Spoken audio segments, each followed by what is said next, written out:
It's time for our Fry the Coop lunch rush. Jack?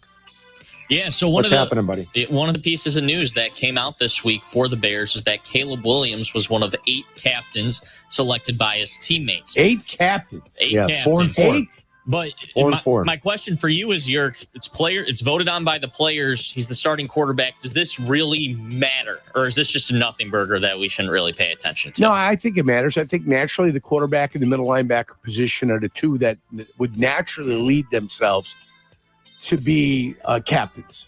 Because the middle linebacker is the guy that talks in the huddle. He's the guy that takes in the call. He's the guy that communicates it. So the MLB is the natural leader. Mm-hmm. And the quarterback, because he's communicating and getting a call from the sidelines, the communicator, he's also your natural leader. Those are your two natural leaders, and you would assume those would probably end up being your captains at some point during the year. So, no, it's congratulations. Yeah, you're the captain. The guys voted on it. And, I mean, there's a difference to the position. I think that's 100% correct. Yeah, it could. I mean, if you look at it that way, you'd say it's a nothing burger because quarterbacks should be. Yeah.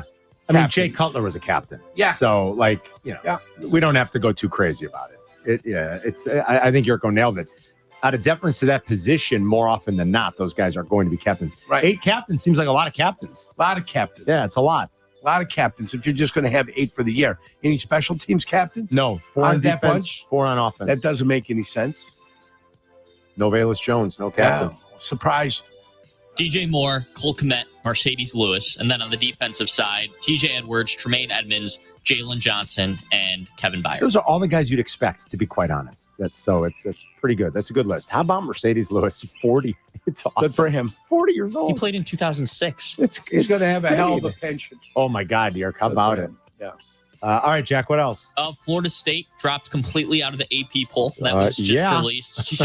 Did you guys watch any of them this weekend? I mean, wow. Man, oh man. Yeah, it's what do you say? They're a hot mess. Like, look, DJ was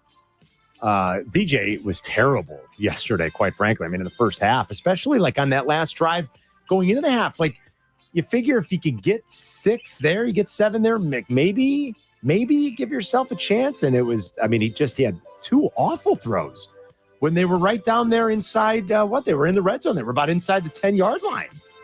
I know it gets tougher down there. Jurko always says it. He missed a wide open receiver in the corner of the end zone. Like just a throw that you'd expect a high school kid to make, let alone, what is DJ, a 5th-year starter at this point, right? Or certainly a 4th-year starter, He was in the same recruiting class as CJ Stroud and Bryce Young. Insane. And he was rated ahead of CJ Stroud on some sites. They're a hot mess. What can you say? I mean, they're the ones that got screwed last year. And you think about, I was just going to say, you think about their last 3 games. Yeah. They go undefeated in a Power 5. Their quarterback is hurt. They get left out of the playoff. They get annihilated in the bowl game. Their team didn't play. Their team didn't play. Yeah, their team said, okay, fine. You're not going to send us to the bowl game we deserve. They had 19 guys not playing the game. I know. They lost 2 studs on defense to the first, 40 picks of the NFL draft, right? Yeah. Give or take. Verse and Fisk were probably right around top 40-ish picks in the draft. Nightmare. You fly over to Dublin to start. You're a 10-point favorite against Georgia Tech. You lose. You come back home. Boston College is no slouch. Look, they won 7 games last year. They returned a lot of players. Bill O'Brien, say what you want. I mean, is he perfect? Coach. No, but I think Bill O'Brien can coach a little bit. Like, I don't want to say that was a layup, but holy cow. It's a disastrous start, to say the least. This stat from SportsCenter, it's the first time a team in the AP preseason top 10 is completely out of the rankings on the second poll since 2008. Wow. First time since 08? In 15 years. I wonder who that last team was. Clemson. Too.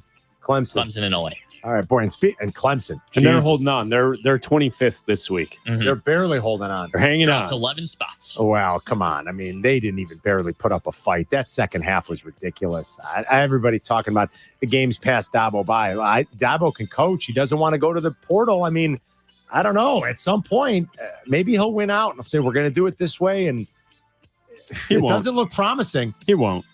You don't think he'll figure it out, Chris? Do you think he'll start going to the portal? What do you like? You know what I mean? Like, do you think he'll coach him up? And no, if he wants to win, he's got to go to the portal. He's going to have to change and go to the portal. There is no other way in college football anymore. I don't think so. I don't care who you are, what program you're at.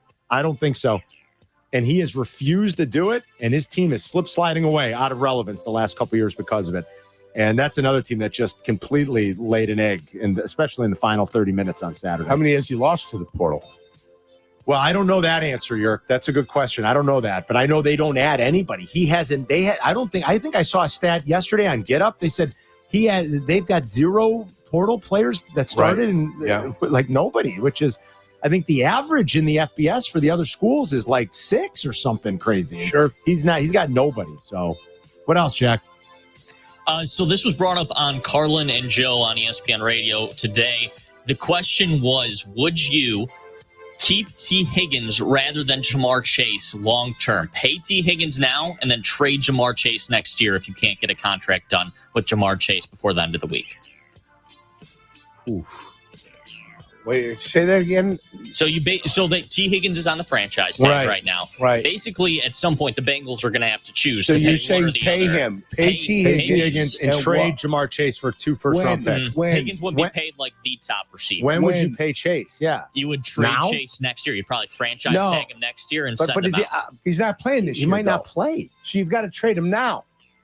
But then the year doesn't lapse on his contract, it doesn't. right? That's true. He would pull the Le'Veon Bell. He has to play this year. Well, if I'm going to make that determination, aren't I just, or you're saying you wouldn't want to trade him now because you're in a Super Bowl window, I guess. Listen, I might just trade him for 2 first-round picks now. Exactly. I think you get more than 2 firsts, too. Would you? I don't think so. I think teams realize it's important, too. Yeah. Here's your thing. Jamar Chase can't say, fine, I'm coming back, I'm going to play, and pull a hammy or a calf on the first play. Of course he could. And say it's tender. Of course he could. What do you mean it's tender? Oh, they got it's tender. Ugly situation. Yeah. I'd rather have Jamar Chase, but in the scenario you present, like I get it. If they, for whatever reason, feel like we are at a point where we're not going to get a deal done with him, get a couple of first rounders and hope you do well with him. Jamar Chase is a stud. Pure, flat out stud. But then you could throw back in the face, which teams ever win with the best wide receiver. You fill out your other positions somewhere. So it's an interesting scenario, I will say. I'd rather have Jamar Chase as on my team, but when again, the specific parameters of this situation, it is a very interesting question. And you might talk me into, if I could get 2 first rounders, you'd get a pretty big, where's the bell?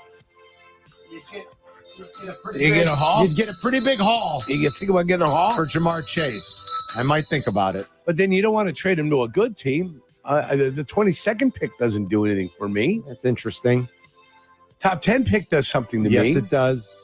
Trade him to the Patriots. They might still stink even with them. They might still stink. We'll do, there's a lunch rush brought to you by Fry the Coop. Fry the Coop. We'll do our list coming up next, and then Tom Thayer at 1:35.